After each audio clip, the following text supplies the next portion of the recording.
And what is good in your hoods, ladies and gentlemen? Welcome to another episode of Diverse Comics and Pop.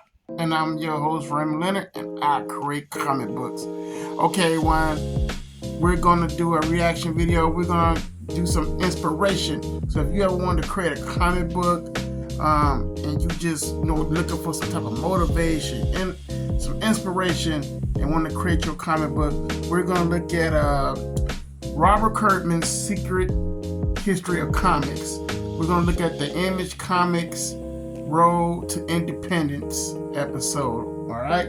So I hope you guys enjoy this. I hope you get some inspiration out of this, and I hope you love it. So let's watch it. Let's go. Let's watch this thing, man. The Declaration of Independence. I like how that logo is coming on. This is awesome.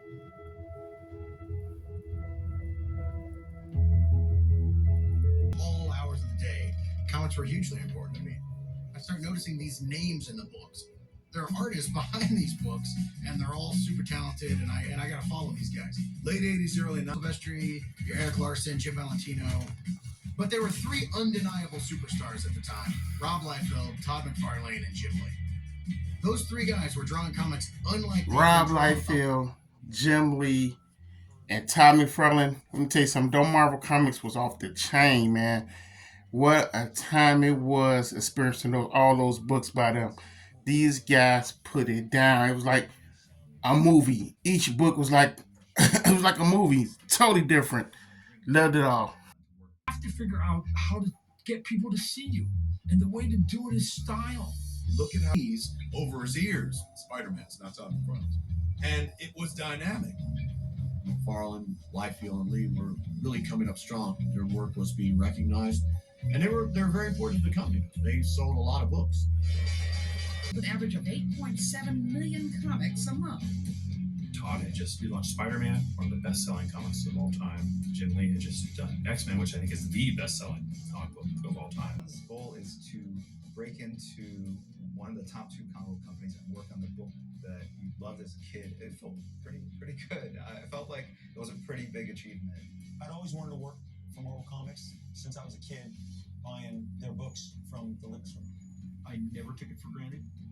Everyone's dream. They always wanted to work for Marvel or DC, man. It was just a childhood dream. I had that dream, but hey, sometimes those dreams just don't work out for everyone. See what I'm saying? But you still, with your talent, now you can pave a way, making your own books and getting your own fan base. You know, that's the level of making comics now. I love it. And this is just so inspirational, man. I hope you guys are enjoying it as much as I'm in. If you didn't want to work at Marvel anymore, you could kind of cross the street and go work at DC. But if you didn't want to work with either of them, there weren't really a lot of options for you. I created characters for Marvel, like Deadpool, Cable, X-Force, that are still going strong today. You know when you're in the zone. I was in the zone. But retailers to a certain extent. So the idea that another company could be formed that could actually compete with them was absolutely unheard of at the time. We represent a generational shift. What united us for several years was the industry rising up against us. You know, I'll confess, I didn't think Image Comics were losers, a bunch of idiots, so unappreciative. None of us knew how this was going to work or if it was going to work. I had put every dime I had into a down payment on a house. There was no precedence to speak of. There was nothing that we could turn to and say, well, these guys made it huge. It had been quite the opposite. What I told my wife at the time was I either made the worst mistake I've ever made in my entire life, or I made the best call I've ever made in my entire life, and we're just... February 1st, 1992, our very first meeting. We were supposed to say, here's the book we're going to do. We have to get practical. Were we confident, cocky, or smug? I would say all the above if you mix this all together. The thing that people should be aware of is the effort. The other rule was that we would never get in one another's way as far as business went. Everybody had a different agenda. Todd was out to make an anti-Marvel statement. Boom.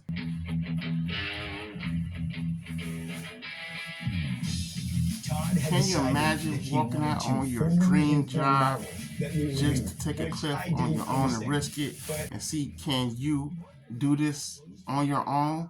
I mean, that was a huge risk these guys took, and man, did it pay off. But can you imagine? Can you do this? Can you do that? Can you just leave your dream job and say, "Look, I'm gonna do my own thing. We out here, peace." Doing here. I did stumble upon was intentionally going to a meeting. I just showed up, knocked on the door, and was invited in. They weren't happy. They really wanted control and a very large percentage of the profits. And basically, I said, that's not going to happen. I'm sure we all have our warped sense of what happened in that meeting. My memory goes something like this. We're here to say we are leaving Marvel Comics. We're just telling you why we're leaving. And if you don't do something, you may have another 7 tomorrow. Terry is trying to come up with solutions to what he perceived as our discontent. And Todd was having none of it. Todd told them about how his dad, when he worked at the factory, they gave him a watch. They gave my father a watch for his work. We don't even get a watch, not even a watch from Marvel Comics. And I was like, a watch? What the hell? I think it was the first time Jim Lee had heard about the watch. We left the meeting, just like a movie. As the elevator doors are closing, Dom DeFalco's on the outside, and his last words to us were, "Hey, if it doesn't work out, you've always got a home." And I remember I looked at Jim, and I just went, wow, they think we can't do this. The book that I launched Image with was called Youngblood. Youngblood is a celebrity-focused superhero team. My first book at Image was called Wildcats, Covert Action Teams, a group of espionage agents that were after superpowered villains.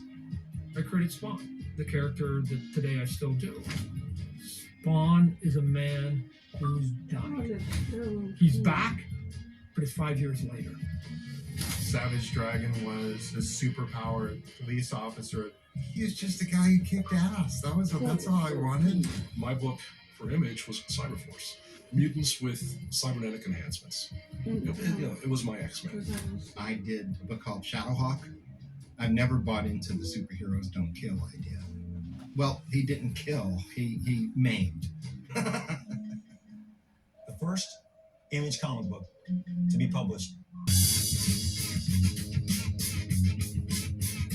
This may look like any other Hollywood premiere, but this one is unusual even by Hollywood standards. It's for the hippest new comic book, Youngblood. Observers say it could be the next Superman or Spider-Man comic. Youngblood definitely changed everything.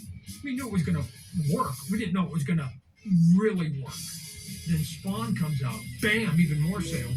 Then Dragon comes out, does tremendous. Then Wildcats comes out, almost as much as Spawn. I mean, it was just hit after hit after hit. Thank you.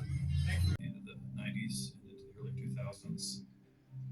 Jim Lee leaving sort of forced us to take on books that we normally wouldn't. We had lost some of the business dealings with our distributor, so we needed to get our market share back up.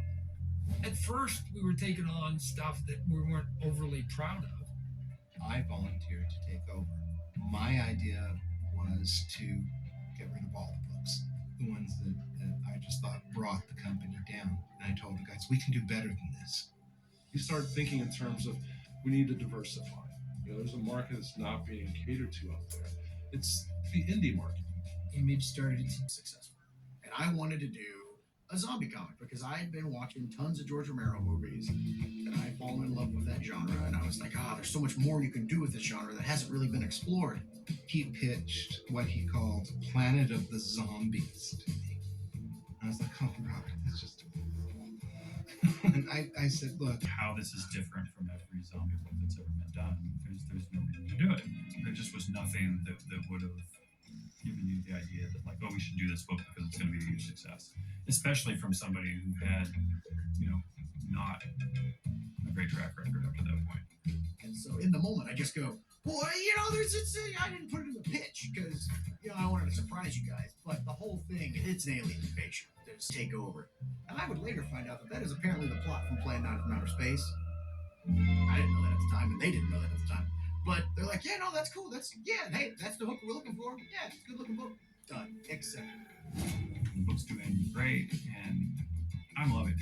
I'm Let's make the deal that we create for ourselves that is the absolute best deal in comics, and let's make it available to everyone. My kids now have the opportunity to grow up and be completely pampered, and that is because of you guys. Well, that's the end of the video, guys. I had to like chop all this down because I wouldn't be able to post this, so I had to like chop this down. Had to cut out a lot of stuff just to get to the inspirational parts, because there's so much that you need to know about Image Comics and the downfall. They also included when Rob Liefeld left and Jim Lee left, and all that other stuff. But I just wanted to just get to the inspirational stuff for you guys, so I chopped it all down. But you can catch this on Amazon Prime if you have it. You might have to pay like I think $5.99 for this episode. It's episode 6, Secret of Comics. If they still have it on there, so you might just want to look that up. But this is some inspiration for you guys to motivate you if you want to create your own comic book. Just showing you all the things you have, all the nonsense and doubts you got to go through, because you're gonna have people that would not believe you and all this other stuff. They're not, they're gonna doubt you, So this is really for you guys just to get motivated and want to create your own, and don't be afraid to create. So I hope the video helped you. Leave your comments. Hope you like it. Also like and subscribe, and let's continue to make this channel grow. You guys take care. Keep those pencils down on that paper and keep creating. I believe you. Take care. Raymond, I'm out.